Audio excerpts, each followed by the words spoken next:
lage en video. Ja, vi gjør det akkurat nå. Hei! Hei!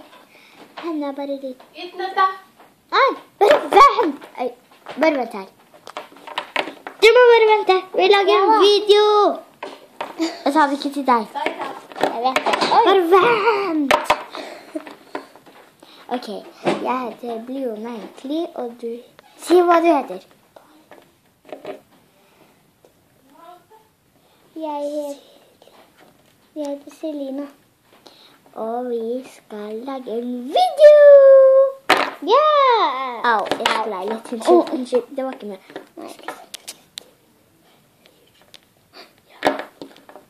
Oi, hvordan gjorde jeg det? Nei, det skulle ikke være med! Det skulle ikke være med! Nå må vi begynne. Skulle jeg? Ja da!